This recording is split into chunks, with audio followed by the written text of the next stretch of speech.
அதுக்கான வீடியோ தாங்க வந்திருக்கு. வீடியோ வந்து சூப்பரா இருந்துச்சு அப்படின்னு தாங்க சொல்லணும். நம்ம இத்தன நாளா எதிர்பார்த்துக்கிட்டு இருந்தோம்ல, மகேஷ பத்தின உண்மை வந்து எப்படா தெரிய போகுது அப்படின்னு சொல்லிட்டு நம்ம வந்து வெயிட் பண்ணிக்கிட்டு இருந்தோம்ல, அந்த நாள் வந்துருச்சு அப்படின்னு தாங்க சொல்லணும். மகேஷ் பத்தின உண்மை வந்து எல்லாத்துக்குமே தெரிஞ்சு போச்சு. பாட்டி வந்து உண்மையெல்லாம் போட்டு உடைச்சிட்டாங்க அப்படின்னு தாங்க சொல்லணும். அது மட்டும் இல்லாம அஞ்சலி போய் மகேஷ வெளு வெளுன்னு அடி வெளுத்தெடுத்துட்டாங்க அப்படின்னு தாங்க சொல்லணும். அதெல்லாம் பார்க்குறப்போ சேனலை மட்டும் மறக்காம லைக் அண்ட் சப்ஸ்கிரைப் மட்டும் பண்ணிடுங்க. ஃபர்ஸ்ட் எடுத்த உடனேயுமே வந்து பாட்டிக்கிட்ட வந்து நடிச்சுக்கிட்டு இருக்காங்க. அந்த இடத்துல வந்து மகேஷ் வந்து அப்போ வந்து தற்செயலாக வந்து உள்ளே வந்து நம்ம வெற்றி வந்து வராங்களே, வெற்றி வந்தோடனே ரொம்ப ஃபீல் பண்ணிக்கிட்டு இருக்காங்க. உடனே அதை வந்து நம்ம வெற்றி வந்து தட்டி கொடுக்காங்க. ஒன்றும் ஃபீல் பண்ணாதீங்க, அதெல்லாம் சரியாயிரும், பாட்டி வந்து கண்டிப்பாக பொழைச்சி வந்துடுவாங்க அப்படிங்கிற மாதிரி சொல்லிக்கிட்டு இருக்காங்க.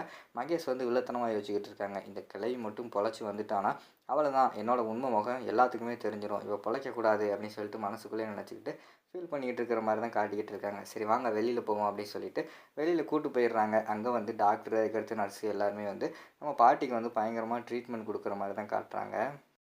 ட்ரீட்மெண்ட் கொடுத்து பாட்டியை வந்து கொஞ்சம் சுயநினைவெல்லாம் கொண்டு வர மாதிரி தான் காட்டிக்கிட்டு இருக்காங்க. இங்கிட்டு பார்த்தா மகேஷுக்கு வந்து என்ன பண்ணுறதுனே தெரில. ஆகா, பாட்டி வந்து பழைய நிலைமைக்கு வந்துக்கிட்டு இருக்கு, இதுக்கு மேலே நம்ம அதை உயிரோட விட்டுக்கிட்டு இருந்தால் சரிபட்டு வராது, பாட்டியோட கதையை முடிச்சா தான் சரியாக வரும் அப்படிங்கிற மாதிரி சொல்லிட்டு அந்த இடத்துல யோசிச்சுக்கிட்டே இருக்காங்க. ஆள் இல்லாத நேரம் பார்த்து அந்த ஃபேஸ் மாஸ்க் வந்து போட்டிருப்பாங்களே, அதாவது ஆக்சிஜனுக்கு ஒரு மாஸ்க் மாதிரி போட்டிருப்பாங்களே, அதை எடுத்து விட்டுற வேண்டியதான் அப்படின்னு சொல்லிட்டு மகேஷ் வந்து அதை எடுத்து விட்டுருவாங்க. கரெக்டாக அந்த இடத்துல வந்து குடும்பத்தில் உள்ள எல்லாருமே வந்துடுவாங்க. பாட்டி வந்து சத்தம் போட்டுருவாங்க.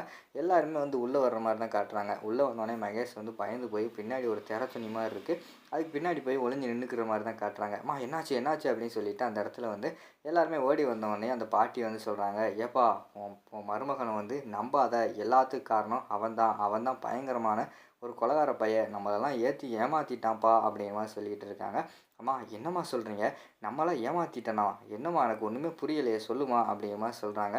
ஏப்பா இவன் வந்து நம்ம முருகனுக்கும் இவனுக்கும் ஏதோ ஒரு தொடர்பு இருக்குது, அந்த உண்மையை வந்து நான் கண்டுபிடிச்சிட்டேன், அதனால தான்ப்பா என்னை இந்த நிலைமைக்கு ஆளாக்கிட்டான் அப்படிங்கிற மாதிரி சொல்கிறாங்க. பாட்டி என்ன சொல்கிறீங்க அப்படின்னு சொல்லிட்டு அஞ்சலி வந்து கேட்குறாங்க.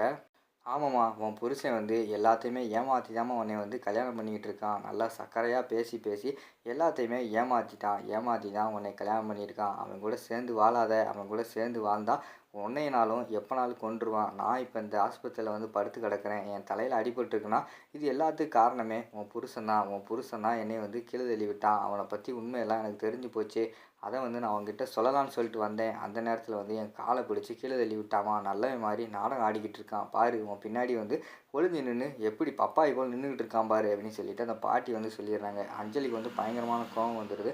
அம்மா என்னம்மா சொல்கிறீங்க, நீங்கள் சொல்கிறதெல்லாம் உண்மை தானா அப்படின்னு சொல்லிட்டு அஞ்சலியோட அப்பா வந்து கேட்குறாங்க. ஏன்பா நான் உண்மையை தான்ப்பா சொல்கிறேன், இவனுக்கும் முருகனுக்கும் ஏதோ சம்மந்தம் இருக்குது, முருகன்கிட்ட இவனை பற்றி உண்மையை கேட்டால் எல்லாமே தெரியும், இவன் நல்லவன் கிடையாதுப்பா, நல்லவன் மாதிரி நடித்து நம்ம குடும்பத்தை ஏமாற்றிட்டான், இவன் கூட அஞ்சலி மட்டும் சேர்த்து வைக்காதப்பா, அஞ்சலியோட வாழ்க்கை முக்கியம், இவன் கூட அஞ்சலி மட்டும் அனுப்பி வச்சேன்னா அஞ்சலி வந்து உயிரோட இருப்பாளா என்னன்னு சொல்லிட்டு என்னாலே சொல்ல முடியாது, தயவுசெய்து வந்து இவங்க கூட வந்து அஞ்சலி அனுப்பி வைக்காதீங்க அப்படிங்கிற மாதிரி சொல்லிட்டு அந்த இடத்துல பாட்டி வந்து அவங்க 2 பேர்த்தையுமே சேர்த்து வைக்காதீங்க அப்படின்னு சொல்லிட்டு டக்குன்னு பார்த்துக்கிட்டோம்னா அந்த இடத்துல பாட்டி வந்து உயிரை விடுற மாதிரி தான் காட்டிக்கிட்டு இருக்காங்க. எல்லாருமே அழுகுறாங்க, என்னாச்சு என்னாச்சுன்னு சொல்லிட்டு கதறி பார்க்காங்க. பாட்டி வந்து மௌனமாகவே இருக்காங்க. உடனே வந்து நம்ம அஞ்சலியோட அப்பா வந்து விறுவிறுன்னு போய் மகேஷை பிடிச்சி, டேய் என்னடா சொல்கிறா, உனக்கும் முருகனுக்கும் என்னடா சம்மந்தம், சொல்கிறா உண்மையை சொல்கிறா அப்படின்னு சொல்லிட்டு பட்டு பட்டுன்னு அடிக்க ஆரம்பிச்சிடுறாங்க. இங்கிட்ட அஞ்சலிக்கு வந்து பயங்கரமாக கோவம் வந்துடுது. அப்பா விடுங்கப்பா, அவனை என்கிட்ட விடுங்கப்பா அப்படின்னு சொல்லிட்டு மகேஷோட சட்டையை பிடிச்சி கன்னத்திலே பலார் பலார்னு அடிக்காங்க. அப்பா இவன் ஒரு கொடூரன்ப்பா, இவனை பற்றி நான் முன்னாடியே நினச்சேன், இவன் வந்து ஆல்ரெடி ஒரு சைக்கோவாக இருக்கான், இவனை பற்றி சைக்கோன்னு சொல்லிட்டு எனக்கு முன்னாடியே தெரியும், இவனை பற்றி உண்மையெல்லாம் முழுசாக தெரிஞ்சுக்கணும்னு சொல்லி தான் இவன் கூட இருந்தேன், இப்போ பார்த்தா நம்ம பாட்டியை கொண்டுட்டான், இவன் கூட சேர்ந்து வாழவே மாட்டேன், இவனை அடித்து துரத்துங்கப்பா அப்படின்னு சொல்லிட்டு அந்த இடத்துல வந்து கன்னத்திலே பலார் பலார்னு மகேஷ் அரைஞ்சி எல்லாருமே அடித்து விரட்டுற மாதிரி தான் காட்டிக்கிட்டு இருக்காங்க. அதோட பார்த்துக்கிட்டிங்கன்னா அந்த வீடியோ வந்து முடிச்சிடுறாங்க.